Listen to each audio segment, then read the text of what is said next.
L'amour n'est pas le seul trait caractéristique de cette nouvelle nature que nous avons reçue.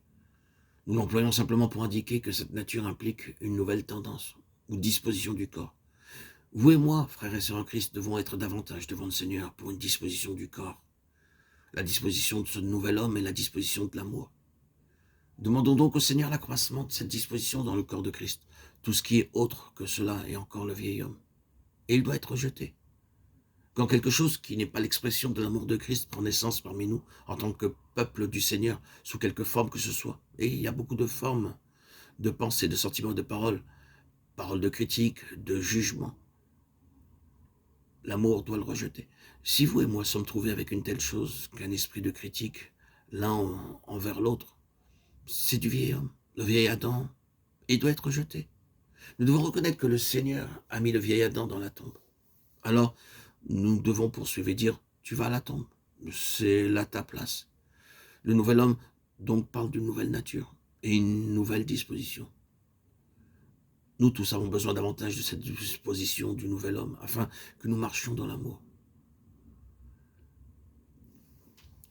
Puis, ce nouvel homme, cet être corporatif et collectif, étant relié et interrelié de cette façon, représente une vie de communion.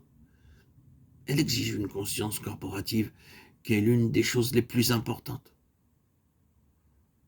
Dans le dessein du Seigneur, tout dépend de cette vie corporative. Le Seigneur lui-même ne peut jamais atteindre son but par des individus, et vous et moi ne pourrons jamais atteindre le but final en tant qu'individus. Bien qu'il soit vrai qu'Adam, le vieil homme, est une unité corporative, la conscience du vieil homme n'est pas une conscience corporative, c'est une conscience indépendante, une conscience séparative. Nous devons avoir une conscience corporative afin d'atteindre le but de Dieu.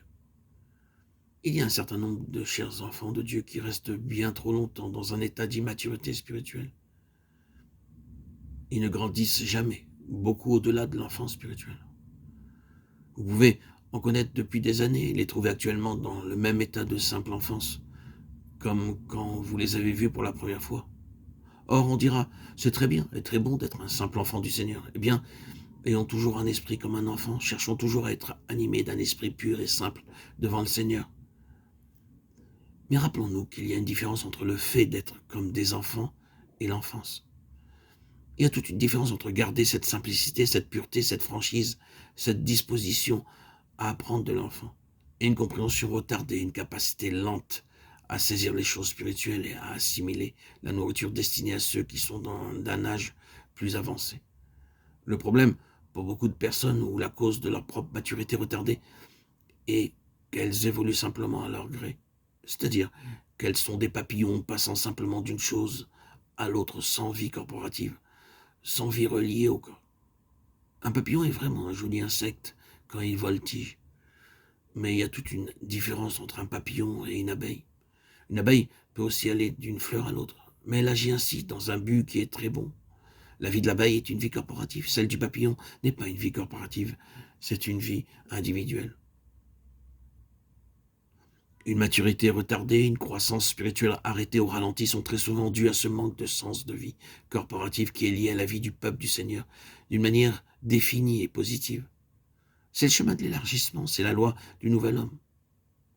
Nous arrêtons notre croissance spirituelle quand nous mettons de côté la nécessité d'une vie liée au peuple de Dieu d'une manière tout à fait définie. C'est un arrière-plan dans l'épître aux Éphésiens. La totalité du 4e chapitre est consacrée à cette question vitale.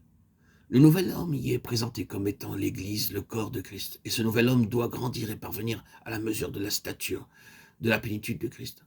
C'est l'homme corporatif qui croit jusqu'à cette stature. Des individus ne peuvent y parvenir. C'est seulement dans une vie de relation que nous entrons dans les plénitudes de Christ.